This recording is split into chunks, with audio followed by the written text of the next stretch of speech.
ये भी पीस देता था। टमाटर के दाम देखकर मुंह लाल हुआ है। भिंडी के भाव पूछना कमाल हुआ है। 20 रुपए किलो। बहुत महंगा आ ही रहा, हम क्या करें। लौकी के दाम सुन के तो हालत खराब है। बहुत महंगा, 100 में तो बिल्कुल बेकार प्याज है। थाली में प्याज जैसे एक मलाल हुआ है। जो खरीदने चला है वो खुद बेहाल है, जो बेच रहा है वो भी कंगाल है। दालों के दाम छूने लगे आसमान को। महंगाई इस कदर है कि जीना मुहाल है। महंगाई बहुत बढ़ गई जी। बिक्री कम हो गई है। 150 से कम कोई दाल ही नहीं है। वैट जो बढ़ा वो नहीं होना चाहिए। सरकार तो हर आदमी से है ना, सरकार अकेले का नहीं है। आंकड़े देखिए तो महंगाई शून्य के नीचे गोता लगा चुकी है। बाजार जाइए तो जेब शून्य हो जाएगी। गड़बड़ झाला कहाँ है? क्या महंगाई को लेकर जो आंकड़े दर्शा रहे हैं वो एक झूठी तस्वीर पेश कर रहे हैं, या फिर महंगाई बढ़ने की वजह कुछ और ही है? श्वेत पत्र में आज पड़ताल इसी की। अब दुबले पतले हो गए सैया, अरे कमा कमा के मर गए सैया, मोटे सैया पतले सैया।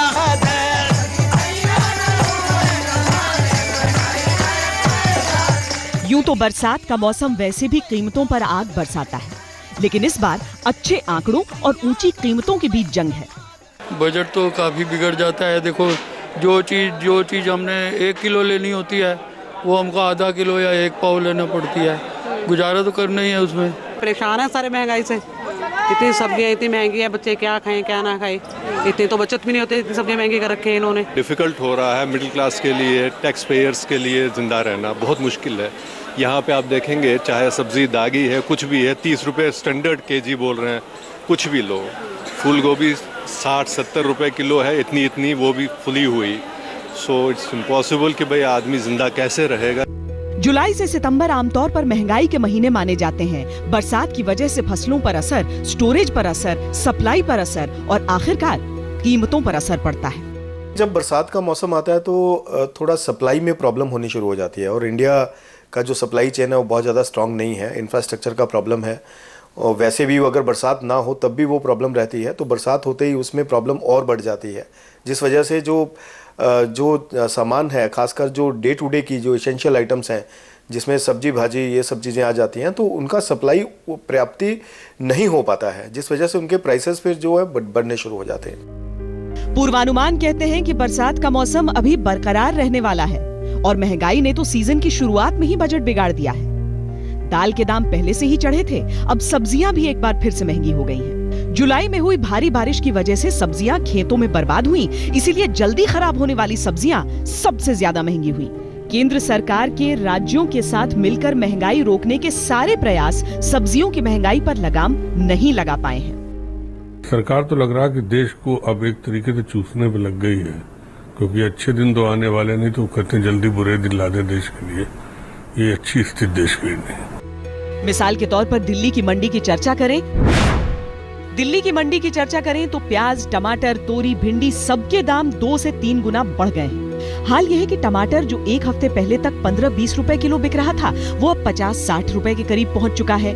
प्याज 25 रुपए से 40 पार कर चुका है।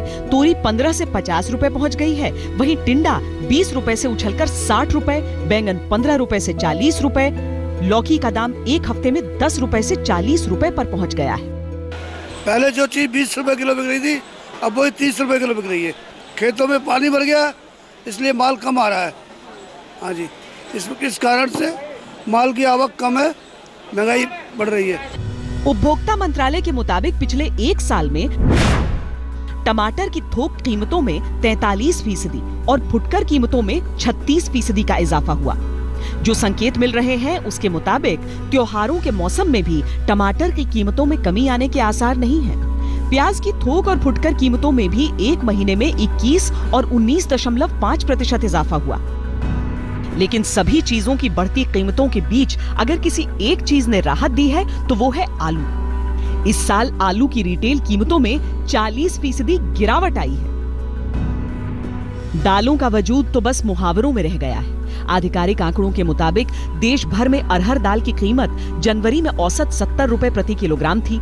जुलाई के पहले हफ्ते में यह बढ़कर 98 हो गई। ये कीमत अब और बढ़कर करीब 130 रुपए किलो हो गई है। अरहर के अलावा मसूर दाल की कीमत 2 हफ्तों में ही 70 से 100 रुपए पहुंच गई। उड़द 85 से 110, चना 65 से 95 रुपए और मूंग धुली 85 से 110। हालांकि दाल की स्टॉक लिमिट इस महीने की शुरुआत में ही तय कर दी गई थी। दाल मिलर अब 250 क्विंटल दाल रख सकता है, थोक व्यापारी 100 क्विंटल। शर्त ये कि स्टॉक 15 दिन में खत्म कर दिया जाए, वरना इसे जमाखोरी माना जाएगा। मौसम की मार की वजह से दलहन का उत्पादन कम हुआ है। सरकार घरेलू आपूर्ति बढ़ाने के लिए 5000 टन अरहर दाल का आयात करेगी। प्रोडक्शन होता है 17 से 19 मिलियन टन। एवरेज पिछले 3 सालों में 18 मिलियन टन का प्रोडक्शन हुआ। डिमांड जो है 20 से ऊपर का ही है, तो आपको इंपोर्ट तो करना ही पड़ेगा। प्राइस जो है मार्केट में एक बार कुछ हो जाए तो नीचे नहीं जाता। ये सच है कि कीमतों में इजाफा हुआ है, लेकिन पिछले सालों की तुलना में ये बहुत अधिक नहीं है। आज की तारीख में अगर हम महंगाई की चर्चा कर रहे हैं तो वो इसलिए क्योंकि कीमतों के मामले में कुछ अजीब हो रहा है। होलसेल यानी थोक कीमतें घटती जा रही हैं, लेकिन उपभोक्ताओं के लिए कीमतें सरपट भाग रही हैं। होलसेल महंगाई दर में गिरावट जून 2014 से ही शुरू हो गई थी। नवंबर 2014 आते आते ये शून्य हो गया और उसके बाद यहां से आंकड़ा अब शून्य के 2.4% नीचे पहुंच चुका है। यानी कि अगर हम इसकी तुलना में कंज्यूमर प्राइस इंडेक्स को देखें तो वो 5.4 है और इन दोनों के बीच का जो फासला है वो 7.8% है। इस मामले में ये एक बहुत बड़ा फासला माना जाता है। तो फिर सच्चाई क्या है? अगर थोक दर कम हुआ है तो दुकान में चीजों के भाव क्यों बढ़ गए? जून के महीने में उपभोक्ता महंगाई दर आशंका से अधिक बढ़ी तो थोक दर में लगातार 8वें महीने गिरावट दिखी। होलसेल प्राइस इंडेक्स और रिटेल प्राइस इंडेक्स दोनों बिल्कुल अलग हैं। होलसेल प्राइस इंडेक्स जो है वो आप समझ सकते हैं एक प्रोड्यूसर्स प्राइस इंडेक्स आप समझ सकते हैं। जैसे कि कॉटन है, शुगर है, तो उनके प्राइसेस जो हैं वो कंज्यूमर को आता नहीं, कंज्यूमर बास्केट में आता नहीं। उनके लिए तो सब्जी, फूड ग्रेन्स प्राइसेस, ये जो प्राइसेस होते हैं वो रिटेल में वो आते हैं। सवाल ये भी है कि क्या किसी एक पैमाने को महंगाई काबू करने में सरकारी उपलब्धि का तमगा माना जा सकता है? सच कहें तो लोगों को केवल इस बात से सरोकार है कि महीने के अंत में उनके हाथ में कितने पैसे बचते हैं। आमतौर पे हर चीज़ की महंगाई तो बढ़ती ही जा रही है। जो चीज़ भी हम बाज़ार में लेने निकलते हैं, आज उसका रेट कुछ है तो कल कुछ बढ़ के ही मिलता है। जो एक मैनेज करना होता है कि 10 रुपये में या 10,000 में मैनेज करना है, तो वो हम उसको मंथ में देखते हैं 15,000 तक पहुंचा होता है। तो कोई भी सब्जी है, फ्रूट है, फ्रूट में ज़्यादा बल्कि तेज़ी है, सब्जी भी तेज़ है, हर चीज़ तेज़ है। वैट जो बढ़ा वो नहीं होना चाहिए था। दैट इज़ ए रियली मतलब लोगों के ऊपर एक बर्डन है, वो एक आदमी नहीं अफोर्ड कर पाएगा। बिल्कुल रसोई का बचत बिगड़ना ही है। अब एक आदमी अगर 15,000 20,000 रुपये यहाँ कमाता है, वो क्या बचा लेगा? वो क्या बचा लेगा? वो अपने बाल बच्चे को कहाँ से पढ़ाएगा? अपने घर गृहस्थी और कैसे चलाएगा? बीमारी है, दुख है, सुख है, सब कुछ है। ये तो रसोई भी पूरे नहीं हो रहे हैं इसमें, इस पैसे से। लेकिन इन आंकड़ों के फर्क को भी समझना होगा। मोटे तौर पर उपभोक्ता दर में खाने पीने की चीजों की कीमतों को ज्यादा महत्व दिया जाता है, तो थोक दर में उत्पादन और उत्पादित वस्तुएं अहम होती हैं। भारत में महंगाई का आंकड़ा थोक इंडेक्स के आधार पर तय किया जाता है। प्रोड्यूसर्स जो है, मैन्युफैक्चरिंग जो है, उसमें प्रोडक्टिविटी बढ़ती है। कंज्यूमर जो इंडेक्स है उसमें प्रोड्यूसर का ये टेक्नोलॉजी इम्प्रूवमेंट जो होता है और प्रोडक्टिविटी जो बढ़ती है, उसका कोई असर उसमें नहीं होता है कंज्यूमर प्राइसेस में। और मैन्युफैक्चरिंग जो है उसमें उसका इफ़ेक्ट दिखाई देता है। तो इसीलिए दोनों में ज़रा ज़्यादा डिफरेंस दिखाई देता है। अपार्ट फ्रॉम जो कमोडिटी प्राइसेस एज सच होते हैं, वो उसका एडिशनल इफेक्ट प्रोडक्टिविटी का होता है। आंकड़ों से पेट नहीं भरता, लेकिन आंकड़े ही विकास का आईना है। वर्तमान में महंगाई का आंकड़ा भले ही आलू प्याज की कीमतों में तौला जाए, लंबे समय में ये अर्थव्यवस्था से जोड़कर ही महत्व रखता है। इसीलिए महंगाई के संपूर्ण आंकड़ों पर एक नजर डालना जरूरी है।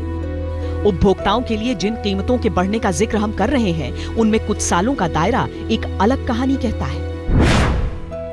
साल 2009 में इस आंकड़े ने 10.83 को छुआ था। अगले ही साल ये पहुंच गया 12.11 पर। 2011 में 8.87 के साथ राहत मिली तो 2012 में ये फिर 9.30 और अगले ही साल 10.92 पर पहुंच गया। 2014 में मोदी सरकार आने के बाद इसका स्तर 6.37 पर लुढ़का और इस साल 6.25 पर आ गया। वैसे इसके पीछे एक बहुत बड़ी वजह है अंतर्राष्ट्रीय बाजार में पेट्रोल डीजल की कीमतों में कमी। इस खुशकिस्मती का बखान प्रधानमंत्री नरेंद्र मोदी खुद कर चुके हैं। पेट्रोल के दाम कम हुए कि नहीं हुए? डीजल के दाम कम हुए कि नहीं हुए? आपका फायदा हुआ कि नहीं हुआ? हालांकि जिस दर से अंतर्राष्ट्रीय कीमतें कम हुई, उस रफ्तार से घरेलू कीमत को घटाया नहीं गया। महंगाई की मारी जनता के लिए इतना भी काफी था। वैसे ऐसा नहीं कि कीमतों के मामले में कुछ अप्रत्याशित हो गया है। हाँ, अगर इस महीने महंगाई इतना चुभ रही है तो इसकी बड़ी वजह है एक ही महीने में तीखी उछाल। इस उछाल पर सरकार की भी नजरें हैं। राज्य सरकारों के साथ मिलकर कई कदम भी उठाए जा रहे हैं, जिसका जिक्र हम आगे करेंगे। साथ ही आपको बताएंगे कि किस तरीके से महाराष्ट्र की एक थोक मंडी में प्याज के भाव में 123% का इजाफा देखा गया है। खतरे की घंटी बज चुकी है। इस देश में प्याज से ज्यादा राजनीतिक कोई सब्जी नहीं। परतें उतरती हैं तो सीटें निकलनी शुरू हो जाती हैं। 1980 में कांग्रेस ने केंद्र में इसका फायदा उठाया था। 1998 में भारतीय जनता पार्टी ने दिल्ली गंवा दी थी, तो प्याज के ही मुद्दे पर। अब चुनाव हो या न हो, कोई राजनीतिक पार्टी नहीं चाहती कि प्याज मुद्दा बने, लेकिन महंगाई ने एक बार फिर प्याज को आदबोचा चाहा। महाराष्ट्र की पिंपलगांव मंडी देश की सबसे बड़ी प्याज मंडियों में शामिल है। चिंता की पहली आहट यहीं से आई। यहां प्याज की होलसेल कीमतें 2,800 रुपए प्रति क्विंटल तक पहुंच चुकी हैं। बताया जा रहा है ये 123% की बढ़ोतरी है। फिलहाल अभी तो माल ये जो मार्केट जो 30 रुपए तक है ये स्टेबल रहेगा, क्योंकि अभी भी माल जो है राजस्थान में माल आ रहा है, तुम्हारा यूपी में माल आ रहा है, एमपी में भी माल है, तुम्हारा गुजरात में भी माल है। उसके ऊपर भी गवर्नमेंट ने अभी बीच में एक डिसाइड किया है कि अगर प्याज के बाजार ज़्यादा बढ़ते तो इंपोर्ट भी कर सकते। पाकिस्तान का माल आ सकता है, चाइना का भी माल आ सकता है। उसके उपरांत गवर्नमेंट ने भी नासिक जिला में यहाँ पे नाफेड के थ्रू यहाँ पे बहुत सा माल स्टॉक करके रखा है। आशंका जताई जा रही है कि प्याज की कीमतों में और इजाफा होगा। यही वजह है कि प्याज के बड़े व्यापारी प्याज को कम मात्रा में बाजार में निकाल रहे हैं और इससे समस्या और बढ़ रही है। प्याज का दाम एकदम ही बढ़ गया है। पिछले हफ्ते 2224 के आसपास प्याज था, एकदम ही 35 में प्याज हो गया है। पर ये मानसून की वजह से हुआ है, कैसे हुआ है ये पता नहीं लगा। माल पीछे से कम भी आ रहा है, उसकी वजह से प्याज थोड़ा महंगा हो गया है। थोक बाजार से परे खुदरा बाजार में भी प्याज की कीमत में इजाफा हुआ है। महानगरों में एक साल में प्याज की कीमत 40% बढ़ गई है। पिछले साल जिस प्याज की कीमत 24 रुपए प्रति किलो थी, वो इस साल 35 से 40 रुपए के करीब पहुंच गई है। सरकार ने ऐसे हालात से निपटने के लिए प्याज की जमाखोरी पर 2016 तक प्रतिबंध लगा दिया है। निर्यात को रोकने के लिए इसकी कीमतों को $250 प्रति टन से बढ़ाकर $450 प्रति टन कर दिया गया। फॉर्मूला यह है कि प्याज देश से बाहर नहीं जाएगा, देश में सप्लाई पूरी रहेगी, यानी कीमत काबू में। लेकिन इससे व्यापारी नाराज हो गए हैं। पाकिस्तान, ईरान, चीन जैसे देशों में निर्यात की कीमत $100 से भी कम है। इसके चलते विदेशी खरीदारों ने भारत के बाजार से मुंह मोड़ लिया है। लेकिन घरेलू संकट से पार पाना भी तो जरूरी है। वित्त मंत्री अरुण जेटली ने कीमतों को स्थिर रखने के लिहाज से पिछले बजट में 500 करोड़ रुपए का ऐलान किया था।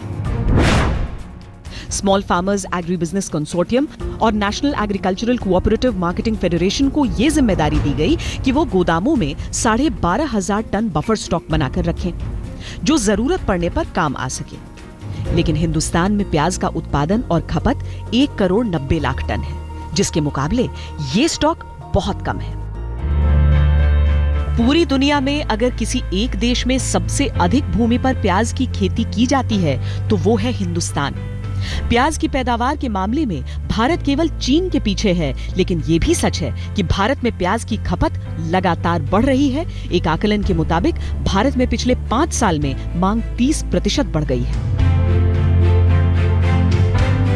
प्याज की कीमतों पर नियंत्रण के तो राजनीतिक मायने हैं, उसे तो काबू में कर ही लिया जाएगा, लेकिन बाकी चीजों के लिए आखिर क्या किया जा रहा है, इस पर एक नजर हम डालेंगे आगे। साथ ही ये भी जानेंगे कि अगर प्याज, टमाटर, अनाज, दाल सब कुछ महंगा है तो देश का किसान मालामाल क्यों नहीं होता है, कहां जाता है ये सारा पैसा। जो चीजें हम बाजार से खरीदते हैं, जिन सब्जियों के लिए हमें ऊंची कीमत चुकानी पड़ती है, उनके लिए किसानों को कितना मिलता है? कौन सी सब्जी उगा रहे हैं भैया यहाँ पे? तोरी, भिंडी, घिया। तो यहाँ पर कितना आप लोगों को मिलता है जब खरीदने आते हैं आपसे? हम यहाँ से 24 रुपये किलो तोरी वगैरह देते हैं, तोरी भिंडी दोनों 120 रुपये की 5 किलो देते हैं इस टाइम। और 120 की 5 किलो, लेकिन बाजार में तो बहुत महंगा बिक रहा है। तो बाजार में बिकने से क्या है, बाजार तो उठता बढ़ता रहता है। ये जहाँ काश्तकार को क्या मिलता है, जमा लेके डीपी खाद सारा यूरिया लगा के, तो क्या क्या किसान को मिलता है? किसान को कुछ नहीं मिलता। किसान व्यापारी लोग आधे रेट पर उठाते हैं, और जिसमें दवाई भी लगती हैं तो उसका मकड़ी का बचाव, जोड़ कीड़े का बचाव और सुड़ी का बचाव, ये दवाई से हम जोर से हमारे कुछ नहीं मिलता है। किसान जिस दर से थोक मंडियों में सब्जियां बेचते हैं, उपभोक्ता उनसे 4 से 6 गुना अधिक दामों पर उन्हें खरीदने को मजबूर है। यानी सब्जियों के बाजार में उत्पादक त्रस्त, उपभोक्ता पस्त, बिचौलिए मस्त हैं। ये व्यवस्था का ही हमको पता नहीं चल रहा जी, क्या हो रहा है। ये इतने सारे लोग लूट रहे हैं मेरे हिसाब से, तो जो हम देख रहे हैं, तो ये कुछ हमको समझ नहीं आ रहा। बीच में गोलमाल कहाँ हो रहा है। हमको 8 रुपए दाम और 40 रुपए दिल्ली में भी, और 50 रुपए भी बिक रहा है दिल्ली में, और यहाँ 11 रुपए क्रेट भी बिक रहा है किसान का। टमाटर का रेट तो बहुत मंदे है जी। हमारे तो रोज के खर्चे भी इससे पूरे नहीं हो रहे। हमारा ट्रांसपोर्ट का खर्चा, यहाँ पर लेबर खर्च देख लो आप। मिसाल के तौर पर जिस सब्जी का दाम 4 से 5 रुपए किलो है, उपभोक्ता वही सब्जी 20 से 25 रुपए प्रति किलो खरीद रहा है। सरकारी दावों के बावजूद सब्जी बाजार में बिचौलियों का प्रभाव कम नहीं हो पा रहा है। उत्पादक और उपभोक्ता के बीच का माल बिचौलिए उड़ा रहे हैं। सरकार ने बिचौलियों को कम करने के लिए बहुत प्रयास किए हैं। बहुत सारे कानून भी सरकार ने आगे स्टेट्स को सजेस्ट किए हैं कि स्टेट्स ये मेजर्स लें जिस वजह से जो सप्लाई चेन है वो इंटैक्ट रहे। लेकिन मैं ये समझता हूँ कि उसके ऊपर कंटिन्यूस प्रयास की ज़रूरत है। जब इनमें सरकार एक कठोरता से इनको लागू करना चाहती है, तब एक बार उसके ऊपर एक्शन हो जाता है, लेकिन बाद में कुछ महीनों के बाद वापस वही स्थिति बननी शुरू हो जाती है। हालांकि कीमतों में अंतर के कई तर्क भी हैं। अव्वल तो ये कि किसान से जितना माल खरीदा जाता है उसके तत्काल बिकने की गारंटी नहीं। माल खराब होने का खतरा रहता है सो अलग, और ये रिस्क माल खरीदने वाले का है सो उसे मुनाफा कमाने का हक होना चाहिए। दलाल है वगैरह है, सब आढ़ती हैं, खाते हैं, कमीशन काटते हैं। 3 जगह बिकने के बाद हमारे पास आती है तो हम बेचते हैं, तो हम भी प्रॉफिट लगा कर बेचेंगे सर। किसान पैदा हो तभी किसान देगा सरकार को, है ना? क्या किसान देगा? खेतों में माल पैदा नहीं हो रहा, किसान नहीं पैदा हो रहा, तो कहाँ बांध देंगे किसान? महंगाई होना। बिचौलिए जो पड़ जाते हैं वो अनाजों का भाव बढ़ा देते हैं। हमसे तो सस्ते में खरीद के ले जाते हैं, उसके बाद उसको ले जाके फिर 2-3 दामों में वापस फिर बेचते हैं वो। एक अध्ययन के मुताबिक छोटे और मध्यम किसानों को अपने उत्पाद की आखिरी कीमत का केवल 15 से 25% हिस्सा मिल पाता है। तुलना में यूरोप और अमेरिका के विकसित देशों के किसानों को औसतन 70% हिस्सा मिल जाता है। खेतों से निकलने के बाद कोई भी उत्पाद कई स्तर से होते हुए आगे बढ़ता है। इसमें उत्पाद को बाजार तक ले जाने का खर्च, संभालने का खर्च, एजेंट का कमीशन और मंडी का टैक्स जुड़ जाता है।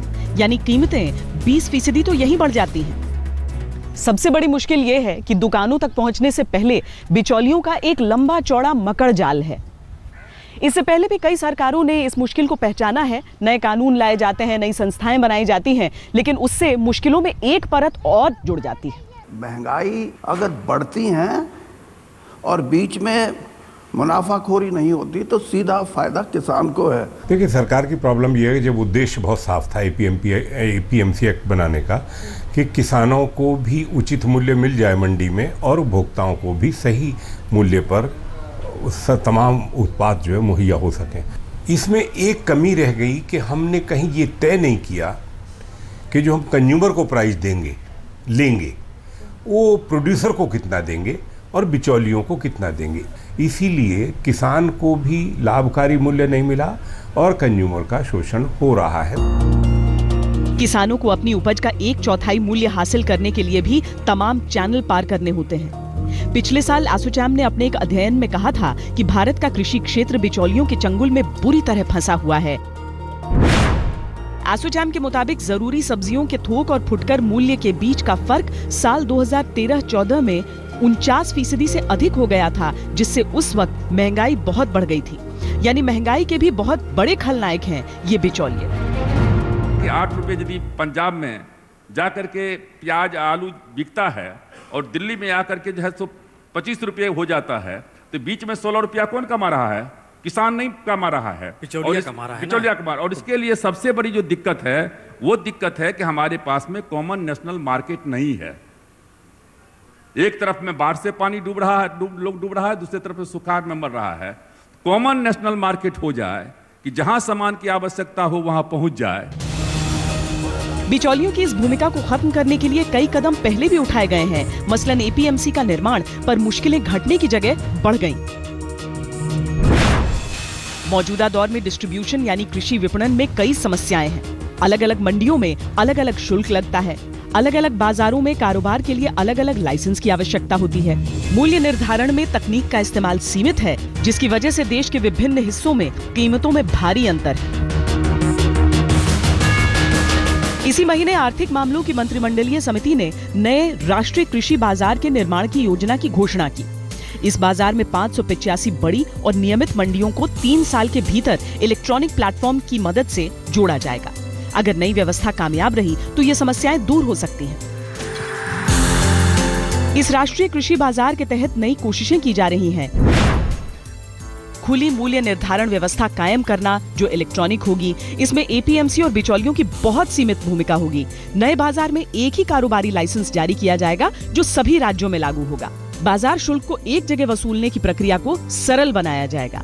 साथ ही ये कोशिश कि निजी बाजारों को भी मूल्य निर्धारण के लिए इस ई प्लेटफॉर्म के इस्तेमाल की मंजूरी हो। ये एक बड़ा कदम है, लेकिन यहाँ भी चंद समस्याएं हैं। कृषि विपणन राज्य का मसला है। नई व्यवस्था की सफलता राज्य सरकारों के सहयोग पर निर्भर करेगी। मंडी से आता है राजस्व और कृषि विपणन से जुड़ा है नियंत्रण यानी दबदबा। राज्यों के राजनेता क्या ये अपने हाथ से निकलने देंगे? कई राज्यों ने केंद्र के इस अनुरोध पर भी ध्यान नहीं दिया कि सब्जियों और फलों जैसे खराब होने वाले उत्पादों को एपीएमसी मंडी के जरिए अनिवार्य कारोबारी वस्तुओं की सूची से हटा दिया जाए। यानी भले ही महंगाई को लेकर आम आदमी से लेकर राजनेता हाय तौबा मचाएं, राजनीतिक इच्छा शक्ति का ब्यौरा आपके सामने है। ये त्रासदी है कि इतना बड़ा मुद्दा भी दलों के दलदल में उलझ कर रह जाता है। न किसानों को उनकी मेहनत का पूरा फायदा मिलता है, न उपभोक्ताओं को न्यूनतम कीमत चुनने का मौका। एक आकलन के मुताबिक हर रोज करीब 2000 लोग किसानी से तौबा कर लेते हैं, तो उपभोक्ता की शक्ल में आम आदमी महंगाई के आगे हार जाता है। प्याज जैसे 20-25 आता था, 40-45। प्याज में हाँ थोड़ी बढ़ोतरी आई है। ज़्यादा असर पड़ा है कि कई बार खाना बनाने वाली को कहना पड़ता है कि थोड़ी चीज़ कम बनाना, वेस्ट होएगी। कहते हैं कि पैसे कुछ कम हुए हो नहीं रहे, हमेशा बढ़ रहे हैं, मेरे एक्सपेंसेस बढ़ रहे हैं। कीमतों का एक खलनायक बरसात का मौसम है, दूसरा डिस्ट्रीब्यूशन प्रणाली जहां बिचौलियों की भरमार है। लेकिन एक और बेहद बड़ी वजह है और वो है कालाबाजारी और जमाखोरी। एनडीए शासन की शुरुआत में ही इस पर रोक को प्राथमिकता माना गया और कड़े कदम उठाए गए। जो ये बीच का जो बिचौलिया है, इस बिचौलिया के सिस्टम को कैसे खत्म किया जाए, इसके लिए और इसलिए एक हम लोगों ने प्रोग्राम बनाया डीलिस्टिंग का। यदि हरियाणा के किसान को इतनी आज़ादी मिल जाए कि वो मंडी को छोड़ करके डायरेक्ट आकर के दिल्ली में अपने जो है प्याज को बेच सकें, तो दिल्ली में प्याज का भरमार रहेगा। और दिल्ली में यदि मानते प्याज का कीमत 15 रुपया है, तो उनको भी कम से कम 10 रुपया मिल जाएगा। लेकिन यहाँ भी केंद्र राज्य समन्वय का सवाल अहम है। जमीन पर हकीकत क्या है सब देख रहे हैं। जमाखोरों पर दबिश अभी भी इस पैमाने पर नहीं कि उनके जहन में खौफ समाए और ये घोटाला बंद हो। छोटी अवधि में प्रतिबंध के लिए सरकारें अपनी ओर से स्टॉक लिमिट तय करती हैं। इसके अलावा एक और समस्या है और बेहद पुरानी। सरकारी आंकड़ों के मुताबिक भारत में हर साल कृषि उत्पाद का 40% हिस्सा नष्ट हो जाता है, क्योंकि यहाँ भंडारण की पर्याप्त सुविधा ही नहीं। कोल्ड स्टोरेज वाले गोदामों की भारी कमी है। जहां है वहां बिजली की कटौती परेशानियां खड़ी करती है। रुपयों के इस घाटे का आकलन है 50,000 करोड़ और भूखे पेटों की तो गिनती ही छोड़िए।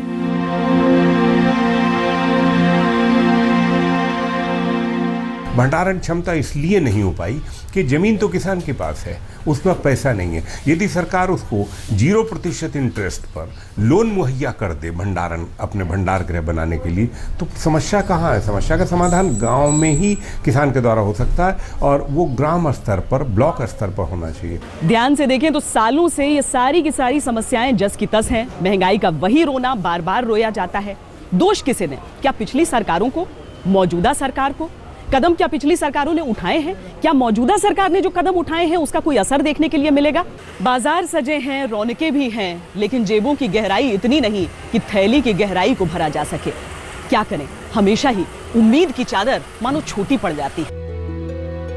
आमदनी हर बार खर्चे के 1 रुपए के आगे 98 बराबर रह जाती है। हजारों ख्वाहिशों की फहरिस्त ने कब का दम तोड़ दिया। अब तो घर गृहस्थी की जिम्मेदारियां पूरी करते करते सांस फूल जाती है। हालांकि आर्थिक आंकड़ों से झांकती हकीकत इस बात की तस्दीक करती है कि महंगाई की रफ्तार पर लगाम लगी है, लेकिन रह रहकर जिस तरह अचानक महंगाई का ग्राफ उठने लगता है, उससे ये साबित होता है कि कदमों में कड़ाई और जरूरी है। इंडिविजुअल टैक्स पेयर है पिछले 1 वर्ष में दोनों बजट्स में छूट की दर भी हमने बढ़ाई पहली बार, और दोनों बार उसको एग्जेम्पशंस देना ताकि टैक्स पेयर की जेब में पैसा भी ज्यादा रहे, वो ज्यादा खर्च भी कर पाए, जिससे अर्थव्यवस्था को लाभ मिलता है, वो ज्यादा बचत भी कर पाए, और बचत जो होती है वो देश के विकास में ही लगती है, उसके सेविंग्स के माध्यम से। होर्डिंग और कालाबाजारी पर लगाम लगाने को लेकर केंद्र और राज्य एक मत जरूर हैं, लेकिन ये अभी भी बड़े पैमाने पर जारी है। प्रधानमंत्री नरेंद्र मोदी ने कभी एक्ट और एक्शन का फलसफा बताया था। कानून तैयार है, इस फलसफे पर अमल क्यों नहीं हुआ, ये निर्धारित उनके मंत्रियों को करना ही होगा। होर्डिंग कौन करता है? पहले होर्डिंग बीच के मध्यम दर्जे के व्यापारी करते थे, आज होर्डिंग करते हैं बड़े कारपोरेट देश के और दुनिया के। तो अब सारा खतरा देश की खाद्यान्न सुरक्षा को अपने कब्जे में लेने का है, और उस कब्जे में लेने के लिए दुनिया के बड़े खिलाड़ी इस देश में आ चुके हैं, और इस देश के जो बड़े उद्योगपति हैं अब वो मशीनरी के लिए और तमाम उसके लिए नहीं, बल्कि वो आलू, भिंडी, बैंगन, टमाटर और ये बेचने के, दाल और मिर्च बेचने के उसमें आ गए हैं। महंगाई के मौजूदा दौर पर काबू के लिए सरकार ने चंद कदम उठाए हैं। राज्य सरकारों को ये निर्देश दिए गए हैं कि गोदामों की स्टोरेज क्षमता का इस तरह से इस्तेमाल किया जाए ताकि एक जगह न होकर अलग अलग जगहों पर खाद्य पदार्थों के स्टॉक बनाए जा सकें। बड़ी कंपनियों, कोऑपरेटिव सोसाइटीज से इस बात का ख्याल रखने के लिए कहा गया है कि वो जरूरी खाद्य पदार्थों की डिस्ट्रीब्यूशन में कोई कमी न आने दें। इसके लिए केंद्र सरकार ने राज्य सरकारों को प्राइस मॉनिटरिंग सेल बनाने के निर्देश भी दिए हैं। सप्लाई ज़्यादा नहीं है और डिमांड ज़्यादा है। डिमांड तो एक जैसे जैसे आपका इनकम बढ़ता है, जैसे पॉपुलेशन बढ़ते हैं, जैसे जैसे एक्सपोजर बढ़ता है, उस हिसाब से डिमांड बढ़ते जाता है। लेकिन सप्लाई तो एक हिसाब से आता है, और उसी टाइम अगर किसी भी कारण से बारिश नहीं हुई, फसल में नुकसान हुआ, या बारिश ज़्यादा हो गई, फसल में नुकसान हुआ, या ट्रक का हड़ताल हो गया तो वो फिर ट्रांसपोर्टेशन हुआ नहीं, तो किसी भी कारण से सप्लाई किसी पर्टिकुलर मार्केट में कॉन्स्टेंट हो सकता है। जरूरी है कि एक ऐसा सप्लाई चेन बने कि किसान की फल सब्जियों को मंडी तक और वहां से उपभोक्ता तक आसानी से और समय से पहुंचाया जाए। फुटकर विक्रेता, उत्पादक, भाड़े पर सामान पहुंचाने वाली कंपनियां और वितरक, सभी में समन्वय जरूरी है। ये एक ऐसी चीज है जिसमें सिर्फ सरकार की मंशा अहम नहीं है, बल्कि जितनी योजनाएं लागू की जा रही हैं उन्हें प्राथमिकता से लागू किया जाए। और एक और उम्मीद वो ये कि केंद्र सरकार और राज्य सरकारों के बीच समन्वय हो। श्वेत पत्र में आज के लिए इतना ही। देश और दुनिया की बाकी खबरों के लिए आप देखते रहिए आज तक। अब दुबले पतले हो गए सैया। अरे कमा कमा के मर गए सैया, मोटे सैया पतले सैया।